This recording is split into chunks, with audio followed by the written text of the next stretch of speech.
Hey, Tenere 700 fans, I'm just coming to you real quick to show you the location of the auxiliary light connector location. So I went to Eastern Beaver and I bought this splitter here, and it's funny, it says S10 on it, which I think is the Super Tenere, which I have one of those as well. And I purchased the splitter, and so it has this type of connector on one end and then two on the other, so you can run your aux lights if you want to, and then run something else. And I want to run something else, so I also bought a couple of pigs from them, pigtails, with just raw wire on the other side. The reason that I did this is because I want to use basically the blue wire connector, which I believe is going to be the one that's going to be switchable power to run my PDM60. So the PDM60 I've already got installed, put it in the bag.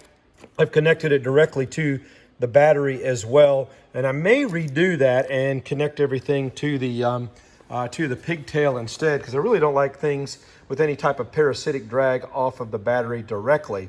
And I know it has minimal here because it switches itself on and off based on the software that you use for it. So where is the location of the auxiliary lights? And initially I thought it was going to be this right here. I've got the front panel removed, as you can see, and I thought this was the connector, but obviously that is the wrong shape. So as you look back up in here, you'll find it taped, or I found it taped right in here. I got the electrical tape off, and here's the dummy plug that's plugged in. Simply remove that, and you do that by pushing down right here and slipping this end off of here, and everything's going to connect right there. So a great way to get to the power of the bike, switchable, without having to splice into another wire, which I'm never really a fan of unless I absolutely have to do it. So I have it all hooked up here, and it's pretty simple, obviously, with these connectors. I'll still have the dummy connector that I'll put back in this until I get my auxiliary lights connected. I'm probably going to go with Cyclops Adventure Sports for my auxiliary lights. As soon as they got the Auroras in, I really like those and how they work and how they look. With all that being said, I took this pigtail and I stripped all edges. This is a 14 gauge wire here, so I just used a wire stripper and stripped everything off. So of course you got ground here. This is probably positive, and typically blue is the switchable.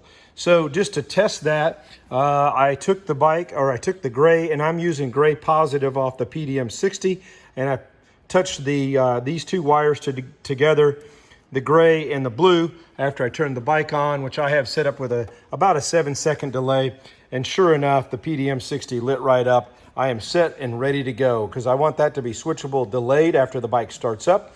And I also want it to have a delay when I turn the bike off, where everything stays on for just a few seconds to make sure there's no surge. Typically, I don't think that's going to be an issue, but just better safe than sorry. All right, you guys have a good one.